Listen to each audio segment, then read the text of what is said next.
I moved to Hawaii thinking it was the opportunity of a lifetime for me and who I thought was going to be my future wife. She said she was going to follow me in a few short months. I moved. I built us a foundation. I found us a spot, a nice area, and an apartment for two, only to get a text that she wasn't coming at all. And that would be the last time I ever talked to her. Look, just pure honesty here, this broke me.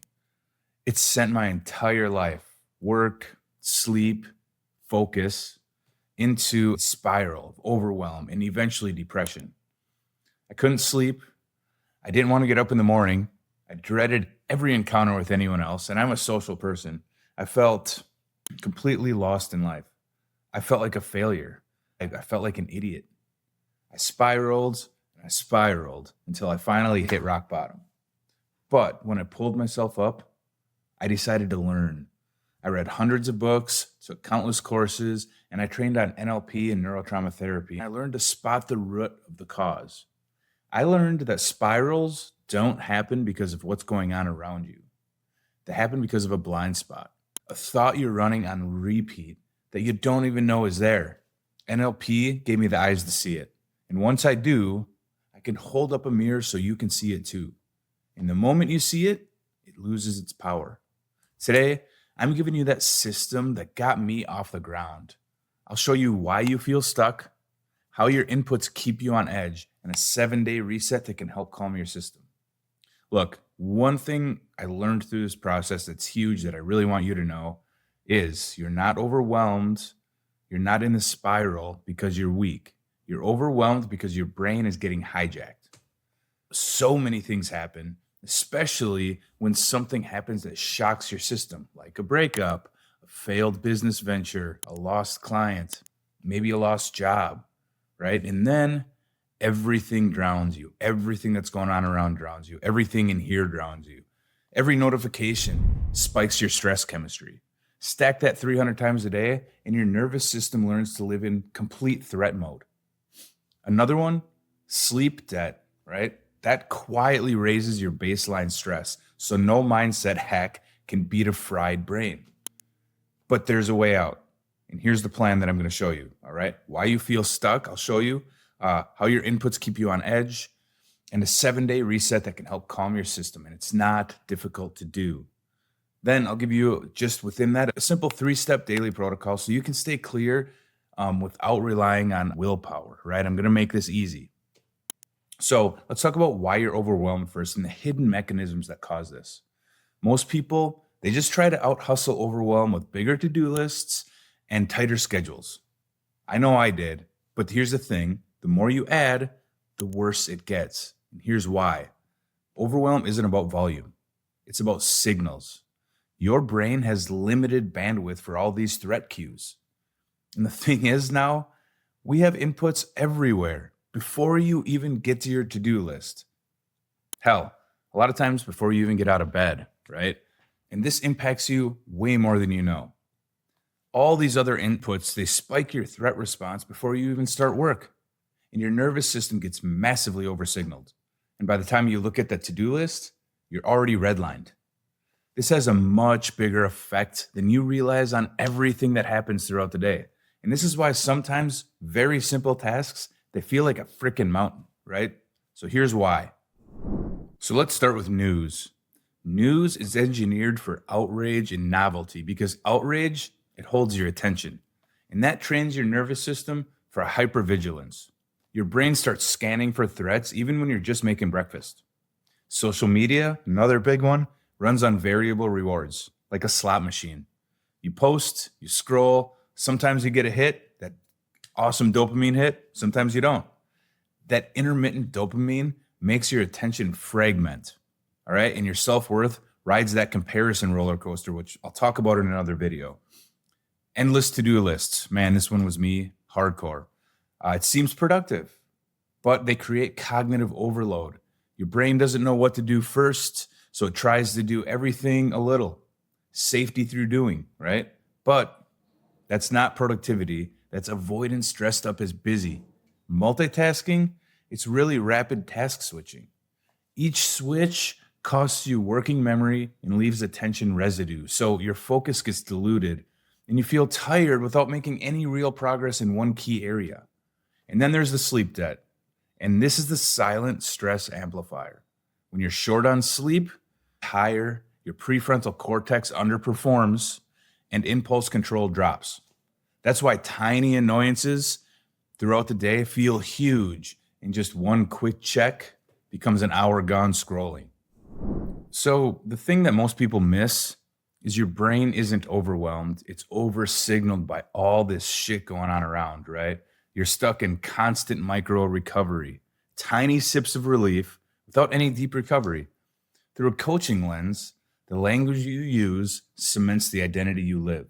If your self-talk is, and believe me, it probably is or has been, if it's something like, I'm an overwhelmed person, your brain looks for evidence to confirm it.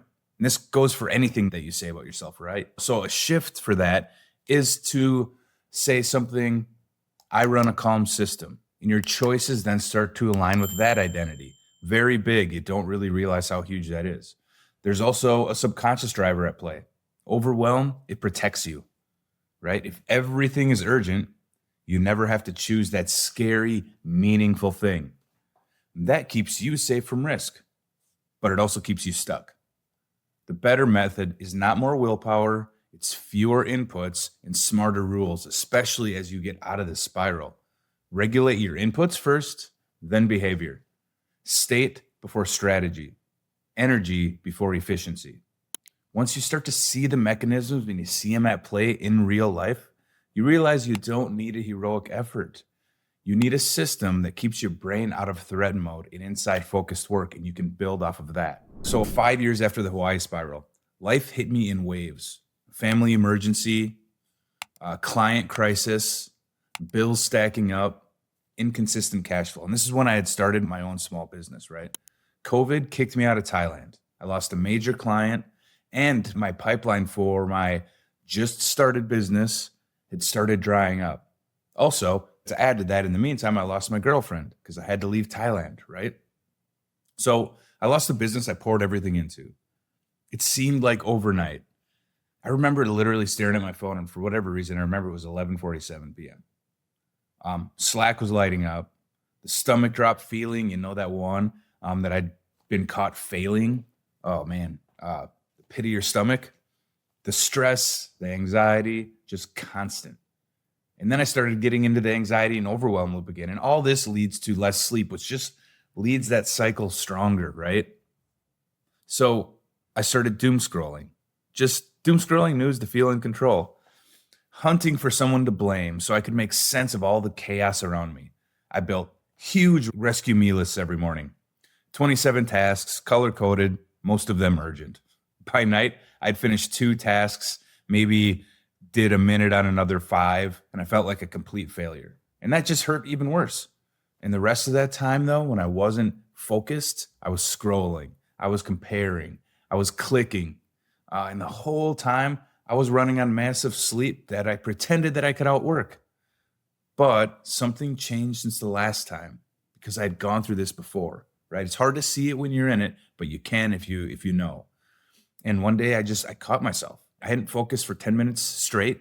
My list was impossible. My brain was completely fried. And my inner soundtrack was, I have to catch up. I have to do this. I have to do that. And that phrase was my scarcity anchor. It kept me spiraling in circles. I wasn't lazy. I was over-signaled. I was trying to solve a nervous system problem with productivity tools.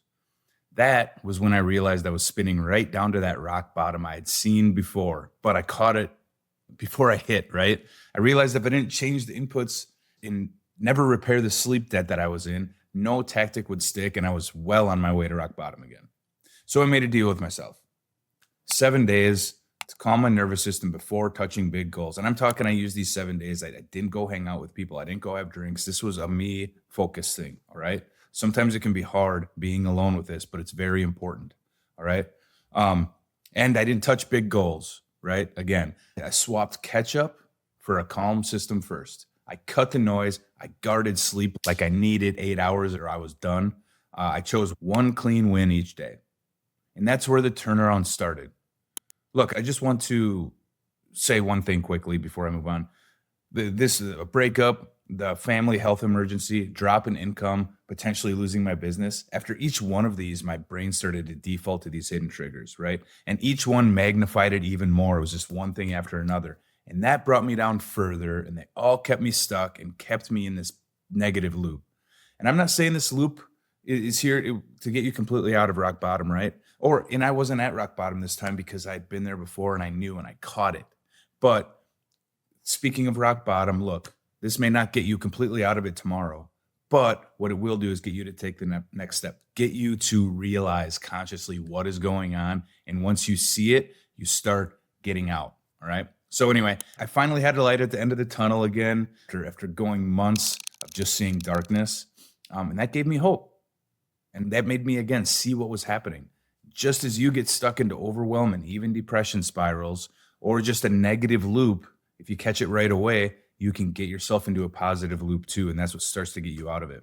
And eventually, which I'll talk about more in upcoming videos and stuff, it got me to see bigger goals, to set bigger goals and to get everything to get bigger and to take larger steps. And eventually it connected with me with purpose again. All right. And that's something we all need. All right. So now I just want to talk about, this one's going to get a little heavy. So I have a slide for it, and I'll have something to share with you in the show notes that you can walk through this and download, print out if you want. The 7-day overwhelm reset, which is just kind of a mindset reset plus some daily actions. It's simple, but it is a lot to go through. So I'm going to kind of hit on it quick. And then there's a simple 3-step protocol that I'm going to weave in. That's, again, simple, but helps guardrail everything. All right. Okay. So the core principle here is to subtract signals from your day, restore your sleep, shrink your decisions, state before tasks. All right. We're building your 3-step daily protocol in layers so it never feels heavy. So in these 7 days, you'll layer these in this week, and the purpose is to build habits out of them and to eventually do them every day, right? They're easy, but I just don't want to put too much on your plate every single day. So we're going to go through every day, but I want you to remember days 1 through 3 is step 1, and that's to guard your inputs in the AM, all right? No phone right away. You just want to focus on you. Step 2, which will be days 4 through 5, is 1 win before noon. And then days 6 and 7, I want you to start an evening shutdown. And then I want you to build habits out of these because they're important within the context of even all these daily things that you're going to start doing. All right. So I want you to do these step 1s through 3 consistently after the 7-day protocol even. All right. And then some of the other stuff in the 7-day protocol, hey, if you have to do it again for another week, or if you have to keep some of them to keep getting out of that spiral, that makes sense, right? I had to do it more than 7 days, but 7 days should get you going. All right. So day 1. All right. And again, I will have something for you downloadable that goes through this that you can use to even write in if you want to print it out, that goes through this in more depth. So day 1 is audit and acknowledge, right? And you're going to start step 1, which is, again, guard inputs in the AM. So you're going to write every overwhelm driver that you have during the day. It's news, social media, constant pings, certain people, perfection, money worries. You're going to track all of those notifications for a day. The actual number, name the core fear underneath. Just go through the list, name the core fear. Is it rejection? Is it failure? Is it loss of control? And then you do an identity reframe. All right, you say out loud, I run a calm system. I choose inputs. I choose 1 win, right? Say it out loud. Stop everything. Take a deep breath. Say it out loud. The morning rule, again, no news or social media for the first 60 to 90 minutes. This is guarding your inputs in the AM. No scrolling in bed right when you wake up. Get up, do some things, take 3 slow breaths, open your calendar, not your inbox, all right? Because inbox, just wait for that. So day 2 is a news fast, all right? 0 news on day 2. Not reduced, 0. You're going to want to stay informed. That's anxiety bargaining. That's habit, all right? So batch news once a week, all right? Replace with silence, a walk, or 1 long form read that teaches, not triggers. So not a news read, all right? And you're retraining your nervous system here from threat scanning to focus, all right? Keep the step 1 morning guard, all right? Day 3, social media boundary. Delete apps from your phone, from your home screen. Sorry, you can have them on your phone, delete them from your home screen, hide them, right? Don't make it easy. Set 2 fixed windows that you can check this out, say 12:30 and 6:30. Just a thought there. For 15 minutes each. That's it. No doom scrolling, all right? Unfollow any outrage and inferiority triggers, any fear of comparison triggers. Delete them, get rid of them. You don't need them. Put a sticky note on your phone. Calm system or quick hit, right? Environmental cues drive behavior. Change those cues, okay? Change the base. And step 1 now lives daily. Your guarded mornings, you're used to it. You do that going forward. 2 social windows, no doom scrolling. Got it? Good. All right, day 4, sleep debt repair. This is a huge one, okay? So you want to create a 60 to 90 minute wind down before bed. Maybe your lights are dimmed. Maybe you use red light if you're into that. No work talk, all right? Get off your work laptop. No screens in bed. And caffeine cutoff 8 to 10 hours before. I don't know how caffeine affects you. Some people, it's like they have to be done by 2.